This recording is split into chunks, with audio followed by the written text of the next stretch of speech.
북한 이탈 주민이 경제를 움직이는 사업가가 되었습니다. 북한 이탈 주민이 나눔을 실천하는 한의사가 되었습니다.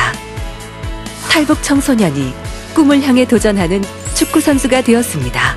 우리가 마음을 열면 그들이 행복해지고 그들이 대한민국을 행복하게 만듭니다.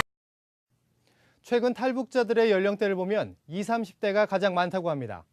하지만 청소년들과 달리 이들 탈북 청년들을 위한 교육 과정은 절대적으로 부족한 현실입니다. 서정민 기자입니다. 북한은 교육 상황도 매우 열악합니다. 1995년 식량난 이후 학교 공교육이 붕괴됐으며 교사들은 월급과 식량을 받지 못하자 학교에 나오지 않고 있고 아이들은 방치되고 있다고 전해집니다. 이러한 상황 속에 무작정 남한으로 넘어온 탈북 청소년들에게 가장 먼저 필요한 것은 학교 교육이었습니다. 남한 내 탈북 청소년들을 위한 대안학교가 생기기 시작한 것도 이 때문입니다.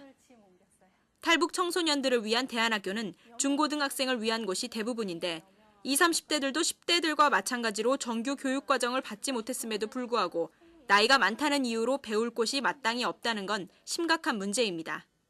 이제 20, 30대를 보면 사실은 누구나 그러실 거예요. 이제 다 컸잖아요. 무슨 지원보다도 얘네들이 빨리 취업을 해야지 될 것 같고, 하지만 문제는 이 친구들이 정말 모르는데 남한 사회에 대해서도 모르고.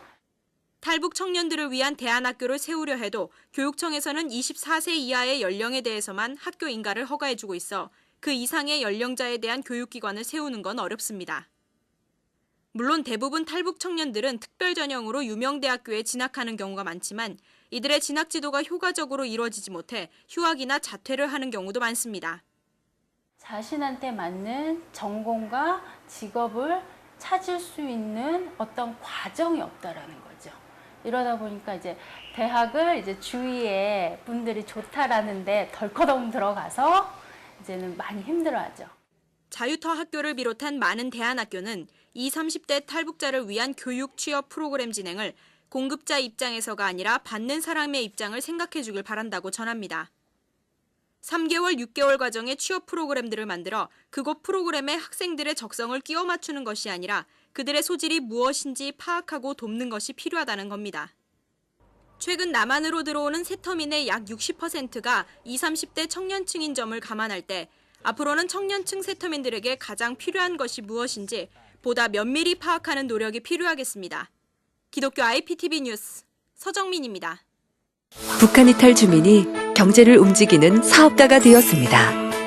북한 이탈 주민이 나눔을 실천하는 한의사가 되었습니다. 탈북 청소년이 꿈을 향해 도전하는 축구 선수가 되었습니다.